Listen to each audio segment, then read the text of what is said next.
Ladies and gents, this is ML's Like Teen Spirit. Today, I have Mike with me. Mike, how are you doing? I'm doing great. Thanks so much for having me on. You're welcome. Hey, Mike, I detected an accent there. Where are you calling in from, please? The East Coast of the United States, Virginia Beach. So, Virginia Beach. Okay. Thanks for coming. So, Mike, you're here. We met a year ago, and you yeah, work in quite an interesting space. So, before we get down to the detail of it all, we should probably capture your background, please. So, could I ask you to take 90 seconds, tell the world, what you've been doing up to the point of starting Knowatoa? sure. So, I've worked for a long time in the tech industry as a developer and then also in the marketing space and sort of a blend of those two things. And I've had a lot of luck working with like venture backed companies, worked with a number of Y Combinator companies. I've worked for a long time as a director of demand generation at a large public cybersecurity company, and that was sort of my niche for a long time was cybersecurity. I had quit that at one point to start my own cybersecurity company that did fairly well in a couple different areas, and then as part of that, I was talking to some other founders about, hey, what's this ChatGPT thing? And we started putting our companies in kind of as a joke and like, oh, this information's not right. And that's kind of weird. And I couldn't get it out of my head. And so the next morning when I woke up, I wrote a script, literally just like a single file script that hit Open AI ChatGPT's API and asked some basic questions about the company and pulled them out. And I did that for a couple of my friends and sent off these CSV files I was just making on my local machine to them, and they were like, oh, that's kind of interesting.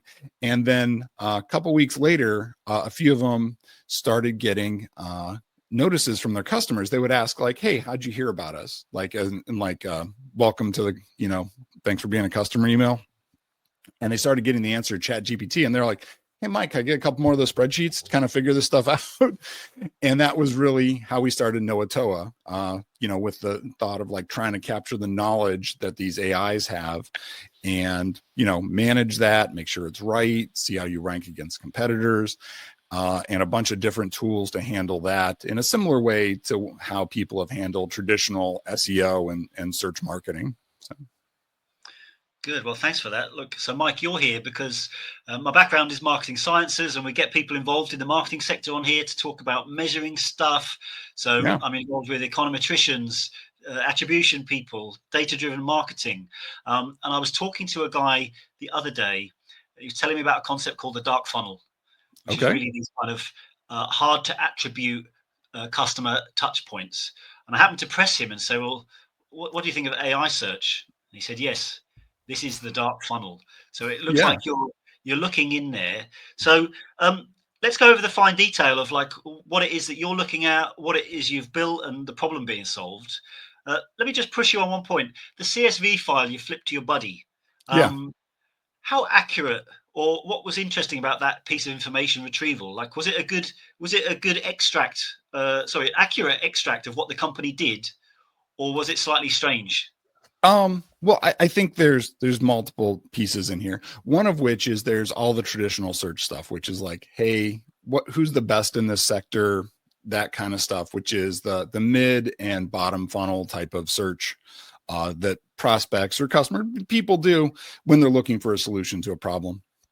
The other piece of this is what I call just like general like business knowledge. And a lot of that is something I think outside of what has traditionally been the responsibility of the search team. So I look at that as stuff like, hey, is this company HIPAA compliant? Is this company GDPR compliant? Those aren't like high volume search terms that you have to fight with a bunch of other companies. You're going to rank for that, but if the AI search platform doesn't give the right answer to the customer when they ask, they're not even going to consider you. So, and there's in every sector there's a variety of these, and it's usually the stuff that comes up as like a sales objection that like, oh hey, we can't use you because you're not certified. Oh, we can't use you because you don't have a physical location in California that we can go to, like any of that kind of stuff. And those are definitely wrong, and fixing those is very easy as compared to the lift of a lot of other stuff. So A phrase that was given to us from a customer was ChatGPT is now our most popular and least well-trained representative of the company. And people ask it all day, all sorts of stuff about us. Is that right? Is it wrong? So there's a lot of wrong stuff. And, there's, I think, straightforward, or at least more straightforward ways of remedying that. So. Well, let's get into the data side and what kinds of things you would be tracking on behalf of clients. So that's a good case there. Most popular rep, but least well trained. So what data are you surfacing for your clients that helps them see anything as to how AI search is performing for them? So in the broadest sense of stuff, we made the assumption that people are still people and they're trying to get stuff done. And at some level, they don't really care whether they're typing into Google a couple of words or they're typing into ChatGPT.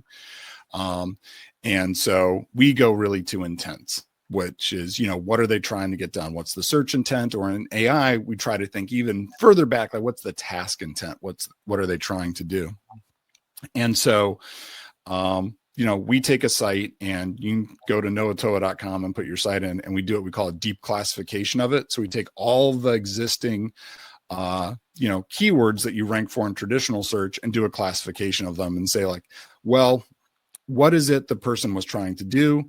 And then we look at, does that make sense to be a question in AI search, and try to put some values around that.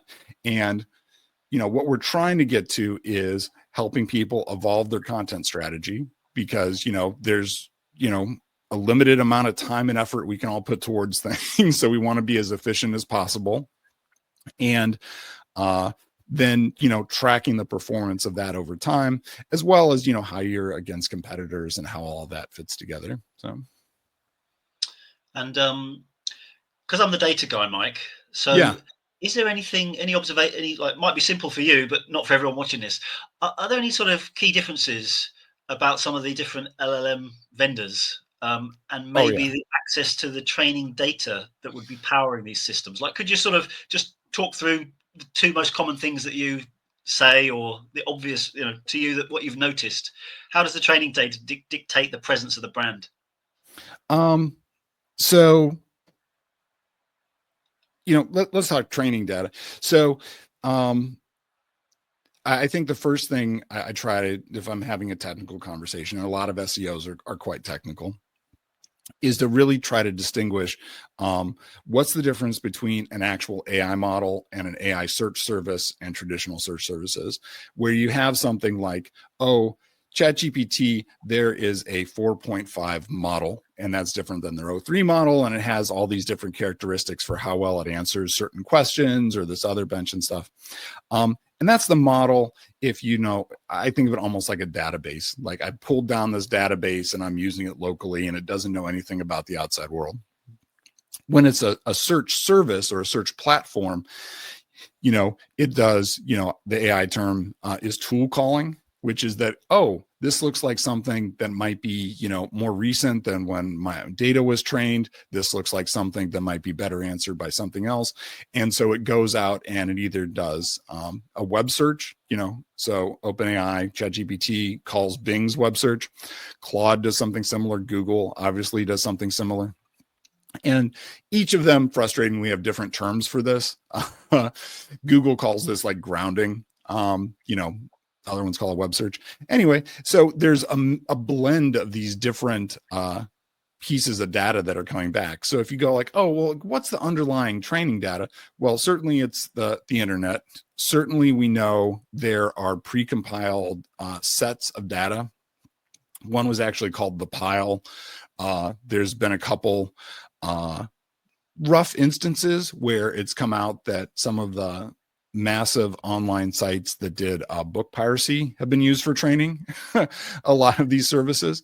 And all of that, plus on top of it, all of the AI services are trying their best to scrape the entire internet as much as possible. We're talking about, there's a referral ratio, which is that Google typically will scrape your site twice for every person they send to it as traffic. that, the Google bot will come through, read the homepage twice for every person. ChatGPT, it's something like 500 to 1. They'll read 500 pages off your site. And Anthropic Claude is something like 2,000 to 1.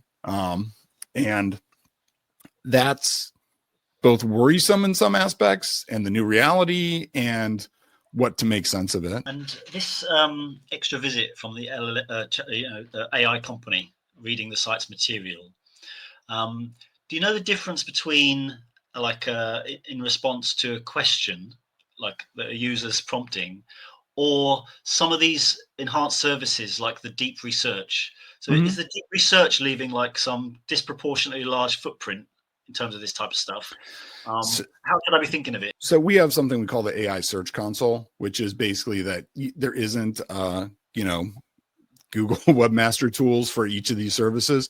So it's hard to know if you're accidentally using some kind of security plugin on a WordPress site or Cloudflare, and you're blocking these bots from interacting with your service. So we do a lot of research to track and monitor all of these different bots that the services are using. And most of them have two broad categories. They have an indexing bot that will come through, read the data, and that's what they use to actually build out the new models. And then they have a more interactive bot that, you're saying deep research. Most of the services have a deep research tool, which I always describe as like it's doing the Googling for you. So if you've used these, Google just had their I/O conference and they talked about AI mode. AI mode is now available to everyone. And with that, you put in a query and it runs out and looks at, dozens, if not hundreds of sites in real time, brings the information back, does a summary of it. And those visits are with Google's extended user agent. So you can track those in your log, see what's happening. And those tend to be very research heavy questions where, like, hey, what's the best in this area? What's the best restaurant in New Orleans for, authentic, Cajun cuisine? It will go out and look at 75 sites and, and that's changing the formula both for how visits and interactions are on those sites. What does the content on those sites look like? What is it you're trying to influence? What is it you're trying to, build as a business? Mike, in terms of traction for kind of AI search for brands, do you have any interesting information for us here? Look, I'll show my cards. Mike, you have a newsletter. I subscribe to it. I promise I look at most of it. And there's always interesting stuff here, but I just can't remember if I've seen this. So like how much traction is things like, people defaulting to a pure LLM is there? Or is it just sort of more like there's this kind of, hey, still use Google, but Google has the AI search mechanism at the top? Is it still dominant? How would you describe the rate of adoption? People use ChatGPT then. That's the one. So I just, again, trying to be real honest, nobody has first party data because no one's released it. The implicit data we have to kind of like, get our hands around this are things like very consistently ChatGPT, Bing's Messenger, which is Microsoft's version of this, all of the mobile apps that are AI driven continue to just dominate a lot of the mobile app charts, which is very verifiable user behavior. Like, people wouldn't be downloading those if they weren't doing interesting things with them. There are sites like SimilarWeb and, Datos that do like, hey, how many visits are these sites getting? And those continue to crank up and up and up. The other sort of data points I've seen, it is absolutely true that the AI search services send less traffic. And that's including Google. But the very consistent data I've seen is that, ChatGPT, it's like a very typical thing to be like, it's our 5th highest referrer. Google is way in front, but every one of those people converts like 5 times better as well. And, you had mentioned a term that I was not familiar with before, which was dark funnel. I think that does make a lot of sense because what we're seeing is that the search journey inside of these AI search services is entirely opaque to us now.